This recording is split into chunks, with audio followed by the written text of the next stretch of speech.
Good evening. It's almost evening. I'm Cookie Stoner, and welcome to Cookie Stoner Presents. And I am here with you. And I say this when I have people on. I'm like, you really are an old friend. Okay, sorry. With Asher Michael Roth, who has been a friend for several years, and but Asher, you're on our Coming Out series, and I thank you for being here. We've had a lot of brave people on, and the reason I do say brave is because there are a lot of people who still are afraid just to come on here and just be who they are. Mm-hmm. And yours is a little bit different than most of our shows have been, because tell our audience who you were when I knew you. I was Ashley Roth. Ashley Roth. So you were Ashley Michelle Roth, correct? And now you are Asher Michael Roth. Yeah. And I have watched you, as you have been very open on your social media about your transition. And, I am going to say, you just seem, when I knew you as Ashley, I don't think I'm just saying this because I have just noted to myself that I think there was a sadness about you. Mm-hmm. I think there was just an underlying melancholy, and as I've seen you transition and be Asher, you appear to be so much lighter, brighter, happier, and comfortable in your skin. Oh yeah, definitely. Okay, you had told me that a little bit that you, and this is a photograph of you, and that we will put up on the screen before and as you started transitioning, or right after your transition? That's about 3 years in. Right, 3 years in. Okay. And you're how many years in now? It's a little over 3 years on testosterone. A little over 3 years. Okay. Well, when you actually came out as lesbian at what time? When you were? I was 20 years old. 20 years old. So did you think, was there a point that you felt like, okay, whatever I'm feeling is going to be okay if I do that? Yeah. Is that safe to say, the right way to say? Yeah, that's safe to say. I felt like maybe that was the answer, and then further along into it, I was like, something still just doesn't feel right. And it took me a while to get to that point. I was with a girl at the time, and about a little over a year into us being together, because when I first started dating her, I was still girly. I mean, I was never like super girly, but I had long hair. I wore a little bit of makeup, wore girls' clothes, and about a little over a year into it, I told her that I might want to wear guys' clothes, and that was a big step because I didn't think that she would be cool with it. Mm-hmm. And then about maybe a year after that, I had a light bulb moment when I was on YouTube just going through videos and found this video of this trans guy that had transitioned, and I was like, oh my gosh, there's like a light bulb. Was that your light bulb moment? Like, this is what it is? Yeah, and then after that, it took me a while to even say anything to anybody.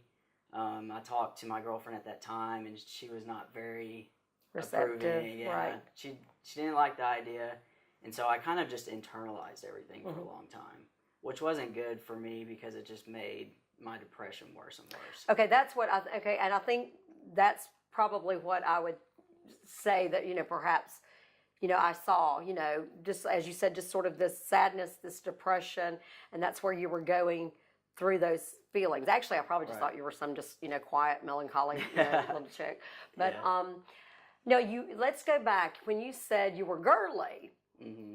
you also were raised to be as a little dancer. And I mean, like, dance recitals, the whole frilly costumes. I mean, what, tap, ballet? Everything. Jazz, ballet. Tap, jazz, ballet. Everything. Did competition dance. Competition dance. I did. That was, like, majority of my life outside of school. I did that dance for about 17 years. Okay, 17 years. That is a long time. That's a lot of tutus, right? Yeah, it's a lot of tutus. Now, okay, so when you were younger, when you first started in dance, so I guess you probably started when you were about 3 or something like that. Okay, so when you first started in dance, did you I mean, you love the dance, but did you feel odd in the clothes? I know that you didn't have that sort of epiphany until you watched that YouTube video, but was there anything that you ever thought, oh, I don't like this, or? Yeah, I mean, I enjoyed dancing, but when it came to actually performing and doing recitals and competitions, I hated the makeup. I hated wearing what I had to wear. But even then, I still didn't really know. I just knew that it was uncomfortable for me, even though I liked dancing. Now, was it because you were somewhat of a compliant child? I mean, you came. Oh yeah, Okay. I'm very like a people pleaser. Right. Even though I pushed the limits more than my siblings, I still felt that need to please my parents and do what I needed to do. Well, you were from a very conservative family, Right. and a very conservative religion. Right. So therefore, I mean, you can say whatever you want, Right. on, as far as your background on that. But yeah, I grew up as Mormon, Mm-hmm. and I really didn't have a lot of self-awareness. I just did what I felt like I was supposed to do. So even though I was like never super girly, I tried to fit in with the girls. You and do what the overcompensated? girls did, and I just felt like there was a certain way that I needed to be because I was a girl. I just felt like I had to do what I had to do to fit in. So this is what girls do. So I would need to do this to kind of fit in Right. so I don't stand out and then in some way be a rebel or something. Right. You know. 'Cause even though it felt Or displeasing to your uncomfortable, family. to me it felt like that's what I was supposed to do. Okay. Okay, so you're dancing all these years, this little girl doing all this. I've seen you I've even seen even more than this photo. Yeah. The long little blonde curly hair and the little and I think there was something. I don't know if you showed me or if there was something on your social media in one of your dance pictures. I can't remember, but do you feel like did that ever put a sort of a cloud over your childhood, or as you said, did you just not have enough awareness to just go with it, and not until you got older, and then as many people do after your hormones and all this, and your body starts becoming then, and we've heard a lot of that, and that's another thing our psychologist Nancy Thomas said is once you had that more awareness of more teenager, adult, or whatever, then it's like, whoa, Yeah. this is not meshing with what my brain. Could you say that, maybe? Oh yeah, for sure. It like my discomfort with my body, for sure, started around puberty. But I also would I would try to discount it and rationalize it, saying everybody has some type of discomfort with their body. So, I tried to rationalize it in a way that made sense for me, even though I was so uncomfortable. Now, so this is when you said, so this was when you were what age? So you came out when you were 20. What age was this when you had this epiphany?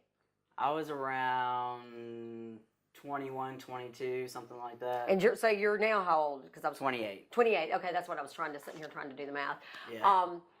So once you started, and this is kind of a process. You think about this as a process.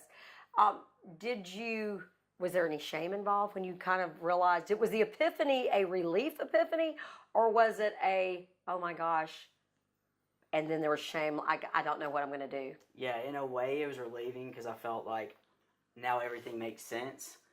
But in another sense, I had so much guilt and shame about it. I had to get over my own transphobia, just getting over my own thought about what trans people are, what it means for them, and not having a lot of examples in front of me, especially living in the South. I didn't have a lot of examples to relate to, but it was an epiphany. It was relieving, but at the same time, I started having a lot of guilt about it because I knew that it would change not only my life, but everybody around me that interacts with me, especially my family. I told you there were always these wonderful organic stopping spots. I said, we'll just figure it out. There's going to be this wonderful organic stopping spot. And I think that's a good place. What you just said is, and that's pretty strong. You had to get over your own transphobia. You had to then really understand and find what it means to be trans, Mm-hmm. what those who've gone before you, perhaps find some support group in that. Mm-hmm. And then you've got the balance of that scale of, if I find all that, now I've got to then affect a lot of lives around me. Right. So I think what we'll do is we'll stop at that. We'll come back in the next segment, and then we'll pick up and kind of start talking about that. How about that? All right. Well, we'll be right back.